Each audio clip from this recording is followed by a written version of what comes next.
سلام دوستای عزیزم، روزتون بخیر. امیدوارم که حالتون خوب باشه. امروز برای بافت ماندالا پرسفون اومدم و آموزشش رو قراره با هم داشته باشیم. ماندالای خیلی زیباییه، اسمش ماندالا پرسفون یا ماندالای ملکه است. یه مقدار بافت‌های مختلف توش داره و فکر نمی‌کنم خیلی سخت باشه. ترجیح دادم این ماندالا رو آموزش بدم. حدوداً مقدار نخی که قراره توی ماندالا استفاده بشه، اگه نخ مرسریزه استفاده میکنه فکر می‌کنم حدوداً 400 متر باشه، یعنی 2 بسته نخ مرسریزه استفاده بکنید. و افرادی که دوست دارن از مکرمه استفاده کنن که خب مکرمه برای بافت فرشینه بهتر مکرمه 3 سوزنه باشه. دقیقاً نمیتونم، ولی شاید مثلا حدود 2 کیلو 2 کیلو و نیم مکرمه لازم داشته باشه. من خودم آموزش رو با مکرمه تک سوزنه دارم انجام میدم. قلابم هم شماره 2 هستش. روش بافتمون به این صورته که ما باید اول یه حلقه جادویی ایجاد بکنیم. ببینید به این صورت نخو میذارم دور انگشتم و نخو از زیر با قلاب میکشم بیرون. بعد انگشتم رو از تو حلقه در میارم، یه زنجیره میزنم خب که حلقم ثابت بشه. داخل این حلقه ما باید 16 تا پای بلند بزنیم. پای بلند اول رو که با 3 تا زنجیره شروع میکنم و 15 پای بلند دیگه داخل حلقه میبافم. من 15 تا رو میبافم و برمیگردم با ادامه آموزش. خب 16 پای بلند رو بافتم. ببینید این نخ اضافی رو وقتی بکشیم حلقمون بسته میشه. چون نخمون مکرمه است بیشتر از این بسته نمیشه. و من حالا باید این رو به ابتدای کارم وصل بکنم. اگه یادتون باشه ابتدای کار من پای بلند 3 زنجیره داشتم، پس به 3مین زنجیرش وصل میکنم، یه بست میزنم. همینجا یه زنجیره و یه پای کوتاه میبافم. خب ببینید برای ادامه کار ما باید این پای بلند دوم رو یادمون باشه. پای بلند دوم رو نشانه گذاری بکنید. توی ادامه رجهای بعدی ما دور این باید بافتی انجام بدیم. خب ببینید برای شروع رج 2 من پس اینجا گرفتم یه پای کوتاه زدم رو همین پای بلند اولم 3 تا زنجیره میزنم. پای بلند دوم رو رها میکنم، رو گندمی پای سوم یه پای کوتاه میبافم. دوباره 3 تا زنجیره، پای بلند بعدی رها، پایه بعدش، یعنی یه در میون من رو گندمی پای بلندام باید یه پای کوتاه ببافم. پس ببینید الان این پای رها میشه، بالای این پای کوتاه میزنم. این پای رها میشه، بالای یه در میون بالای گندمی هر پایه یه پای کوتاه و 3 تا زنجیره میزنم، میبافم تا انتهای رج برمیگردم. خب رج 2 رو کامل بافتم. آخرین 3 زنجیره رو میزنم و بست میزنم به پای کوتاه اول رج. همینجا یه زنجیره و یه پای کوتاه میبافم. با یه پای کوتاه وارد فضای 3 زنجیره میشم. ببینید اگه خاطرتون باشه گفتم پای بلند اول که 3 زنجیره است و در نظر میگیریم، پای بلند بعدی رو نشانه گذاری میکنیم. حالا دور این پای بلند دومه ما باید بافت انجام بدیم. ما باید اینجا 5 تا پای بلند ببافم و تبدیل به ذرتی بکنم. پس نخو دور قلاب میندازم و قلاب رو میبرم زیر پای بلند دومم. یه پایه، 2 تا پای بلند، 3 تا پای بلند، 4 و 5.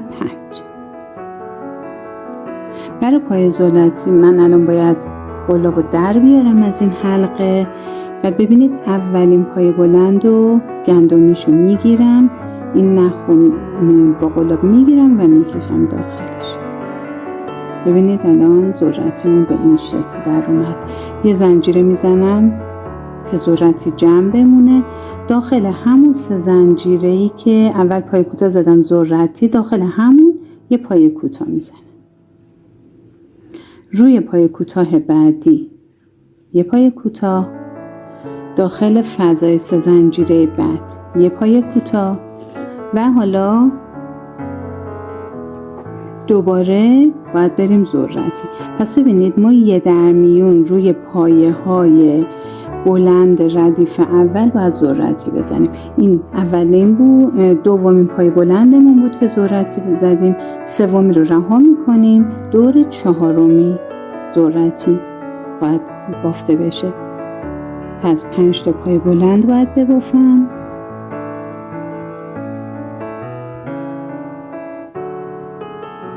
سه، 4 و 5. دوباره نخ از حلقه در میارم. ببینید اولین پای بلندم و گندمیشو میگیرم و نخو وارد حلقه میکنم. یه زنجیر میزنم تو همین فضای 3 زنجیره‌ای که مختص به همین پای ذرتی بود، یه پای کوتاه میزنم. روی پای کوتاه بعدیمون یه پای کوتاه، داخل فضای 3 زنجیره یه پای کوتاه و دوباره یه دونه پای بلند ردیف اول رها میشه. روی پای بلند 6م ذرتی میبافم. پس ما همین روش رو ادامه میدیم تا برسیم به انتهای رج. برای بست انتهای رج برمیگردم. خب انتهای رج ما آخرین پای کوتاه رو بافتیم. حالا وصل میکنم به پای کوتاه ابتدای رج. درسته؟ همینجا یه زنجیره میزنم و یک پای کوتاه. 4 تا زنجیره میزنم. 4. از پایین اولی نه روی دومی قلاب رو وارد میکنم، نخ میگیرم و از این حلقه نخو در میارم. یه پیکوت 3 زنجیره زدم، بعد نخ میگیرم دور قلاب و روی آخرین زنجیره یه پایه نیمه میبافم. به این شکل در اومد. بعد میرم روی فضایی که ما ذرتی داشتیم. ببینید نگاه کنید، این ذرتیه، توی تصویر این ذرتیه. ما روی این فضا ببینید این قسمت که ذرتی جمع شده رو میگیریم، یه پای کوتاه میزنم و همینجا دوباره 4 زنجیره میزنم، یه پیکوت 3 زنجیره از زنجیره دوم از پایین و دوباره یه نخ میگیرم و یه پایه نیمه، پای بلند نیمه میبافم. میریم سمت دیگه بین 2 تا ذرتی ها. ببینید 1 2 3. تصویر اگه واضح باشه 1 2 3. ما روی قسمت وسط پای کوتاه وسطمون یه پای کوتاه میبافیم. به همین ترتیب 4 تا زنجیره میزنم. پای زنجیر از دومین زنجیر از پایین و یه پیکوت میبافم، یه نخ میگیرم و یه پایه نیمه میبافم. دوباره روی قسمتی که ذرتی جمع شده، ببینید این قسمت که ذرتی جمع شده این قسمت ذرتی جمع شده. نخو میگیریم، یه پای کوتاه میزنیم و همون بافت رو انجام میدیم. 4 زنجیره میزنیم، از پایین دومی پیکوت و یه دونه پایه نیمه میبافیم. میریم فضای بین دوتا ذرتی ها 3 تا زنجیره است، روی زنجیره وسط پایه کوتاه و به همین روش. پس روی زنجیره وسط و زنجیره جایی که ذرتیمون جمع شده، یعنی این نخ، میگیریم و هر بار این پیکوتا رو میزنیم و یه پای نیمه تا انتهای رج. به انتهای رج که رسیدیم من برمیگردم برای اتصال رو انجام میدم. خوب رسیدیم به انتهای رج 4. ببینید من آخرین پیکوت و آخرین پای متوسط رو زدم و باید بست بزنم به پای کوتاه ابتدای رج. من عذرخواهی باید بکنم، فیلم قبلی رو که دیدم متوجه شدم که بعضی جا به جای پای متوسط گفتم پای نیمه. اسم این بافت پای متوسط. خب حالا شروع رج 5 من باید پشت این بافت پیکوتامون بافت انجام بدم. ببینید اگه دقت کنید این پایه متوسطمونه. من اگه قلابو از پشت وارد کنم باید بچرخونم توی این فضا، یعنی اینجا من باید پای کوتاه وصل کنم، پای کوتاه ببافم. پس ببینید ما به این ترتیب عمل میکنیم که من برای اینکه الان برم توی این فضا قلابو از پشت وارد میکنم، از این فضای خالی قلابو میبرم و یه بست میزنم که الان فعلا رفته باشم پشت کار. پس همینجا من یه زنجیره و درست در همین قسمت یه پایه کوتاه میبافم. ببینید الان پیکوت ما به سمت جلو اومده و دیگه اینجوری نخوابیده. الان ببین پیکوت ما اومده جلو، نگاه کنید ارتفاع گرفته. خب همینجا مثل رج قبل 4 تا زنجیره میزنیم، دومی زنجیره از پایین یه پیکوت و روی اولین زنجیره یه متوسط. دقیقا رج قبلا ما همین بافت انجام دادیم و دوباره میریم قلابو از پشت وارد میکنم، از این فضای خالی میبرم و نخ میگیرم، پای کوتاه میزنم. ببینید الان پیکوتای رج قبلم نگاه کنید، این دوتا ایستاده شد، دیگه خوابیده نیست. خب پس دوباره 4 تا زنجیره از دومین زنجیره از پایین میگیرم، پیکوت میزنم و زنجیره اولم از پایین یه متوسط میبافم.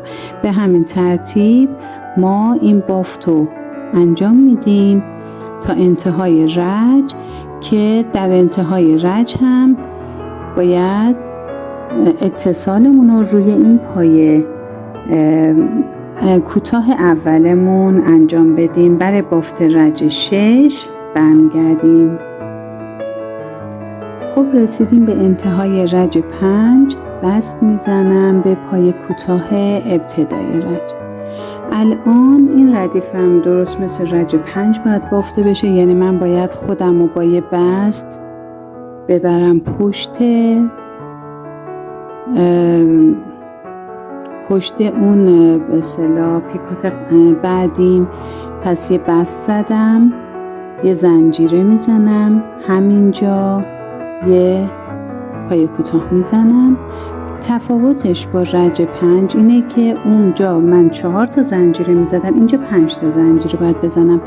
روی سومین زنجیره یه دونه پیکوت میزنم و نخ میگیرم دور قلاب. روی اولین زنجیره از پایین یه پای بلند میبافم به این صورت. دوباره از پشت پیکوت بعدی میرم یه پای کوتاه میبافم، پای کوتاه برجسته از پشت میبافم و 5 تا زنجیره روی زنجیره سوم پیکوت، روی زنجیره اول یه پای بلند. به همین ترتیب ما باید ببافیم. تو این رج هم مثل رج قبل ما 16 تا پیکوت و پای متوسط، 16 تا پیکوت، 16 تا پای متوسط داریم. میبافیم تا انتهای رج و بست میزنیم به پای کوتاه ابتدای رج.